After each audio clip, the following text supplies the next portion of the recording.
Plaintiff Robin Senziak dated the defendant, despite the fact that he had a history of prescription drug abuse. Robin claims the defendant was so insecure that he vandalized her truck when she refused to answer his calls. And she's suing him today for the value of a truck hood. Defendant Sean Sokolowski denies that he's a pill popper and claims Robin's the one who had a substance abuse problem. Sean claims Robin constantly accused him of cheating, and he's countersuing for the cost of a hood and work supplies. Start with you. Alrighty, me and Sean, we met in October of 07-ish. We started dating February 5th of 08. Everything was great. He seemed like a good guy, outgoing, fun. I mean, everything a chick, would want in a relationship. There was one downfall about him. He did pills, and I'm not really into pills and all that. And I told him, I was like, if you want to be with me, you're gonna stop it. What type of pill? A Vicodin. And I don't like the way that people are when they're on them. If you can't be yourself, then, whatever. And what type of behavior? As far as I know, he was never on them when I was with him. So how did you know he was using them? Well, before the fact. He told me that he would be on them and that he had taken pills in the past with ex-girlfriends and whatnot. I thought you told me we had problems because he was using Well, that pills. was one of the problems why I wouldn't date him to begin with in the beginning. He's like, because he had used them in the yes. past. And I was like, you know what, that's one of my downfalls. He tried me, he's like, oh, well, date me, be my girl. And it took me a while. And I've been hurt in the past relationships, and I was afraid. I didn't want to, be hurt again. So we talked. Afraid of what? Of being hurt. How? Pills, cheated on. I was afraid of all you of would it. get hurt by him using pills? Yes. Because I know he's going to deny it. That's why I'm asking this. Matter of fact, let's cut to the chase. Go ahead and say no real quick so I can get back to her. Give me your background, sir. What do you want to tell me? Pretty much I met her, I want to say it was New Year's 08. I met her, she seemed, really nice, Things were going great, we started dating. We dated for roughly, I want to say 8 months. During that time, I found out, she's full of drama. She's a drunk, the whole, her family is a bunch of drunks. Okay. When did you discover she was a drunk? She's always drinking, every time I'd see her, she's always drinking, she's always got something. Every time, we do anything, first thing she's got to do is pour alcohol in something. She's always got to drink. That is a lie. Okay. Let me allow him to give his testimony as I allowed you. Did you ever tell her you were on pills and she told you until you get off pills we can't date? No, nothing like that. See? Nothing like it at all, is it?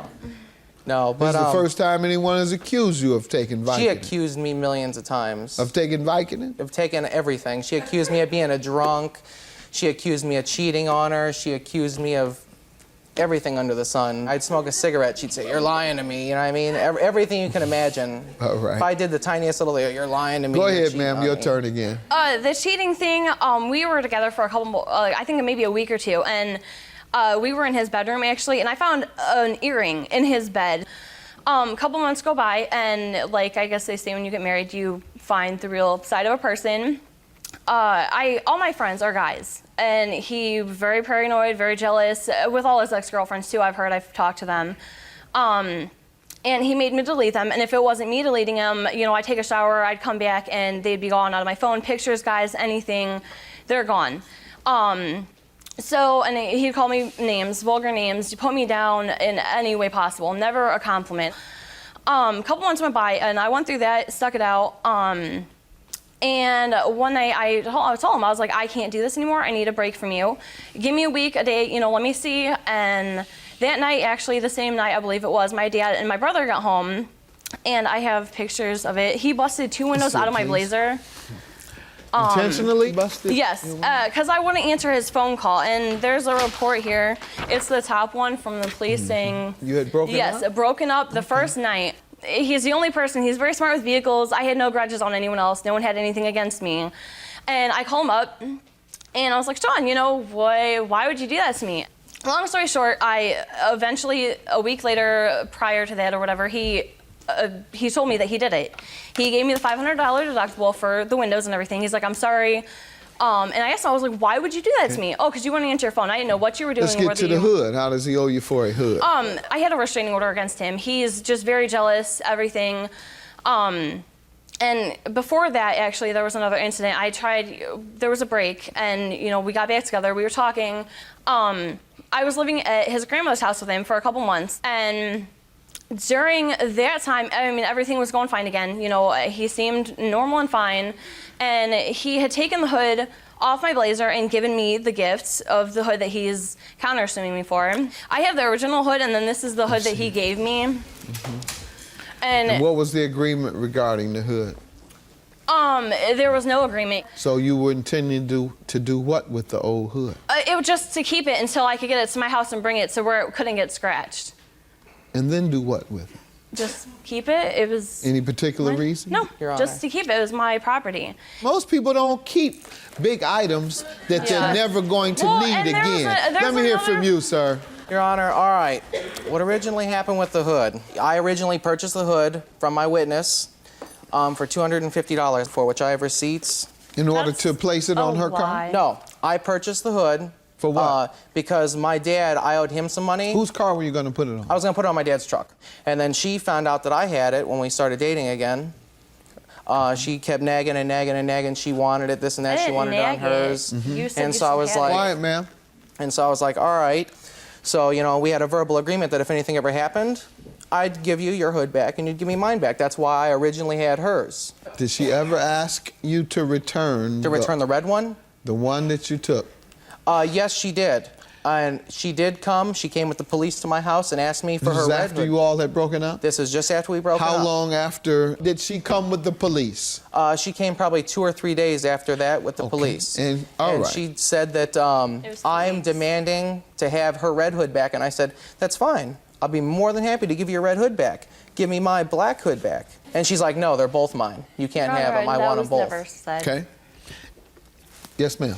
No talk of ever giving him the customized hood back. That was never brought up, ever. What you have to prove to me today, ma'am, is that there was an agreement that he would both give you a hood of his and, secondly, let you keep the other hood that you had no use for. Well, I have the police report that they went to the residence to get the hood. You told them to go, right? Okay, yeah. Yeah. But I mean, the property, the red hood is mine. When people get mad and break up, they do irrational things. Yeah, but the hood that he customized for me, he did not pay anything, maybe $100 for paint. The hood was given to him. I have... It was his, like you said, given to him. His. He gave his to you. And in exchange, he kept yours. No, it was Go not ahead, and that sounds fair and reasonable. I have over $700 worth of receipts for paint, materials. There you are right there, sir. I'm going to ask about your counterclaim. Who has the hood again? Which one? The one that red one? she previously owned. I do. Okay, and so what hood are you suing for? I want the black one, the black and red one that's on her truck. You gave it to her. I didn't give it to And then in exchange for her giving you hers. She got yours, you got hers. Both your cases are dismissed. Have a good day. I think she filed a restraining order against me because she's jealous and was trying to get back at me at any way that she possibly could. I filed a restraining order against him because he's a psycho. He stalked me. He's tried choking me before. He's vandalized my vehicle. He's threatened me in every way possible. He's told me he's gonna take the lug nuts off my truck, you know, so I'm driving. He's a psycho.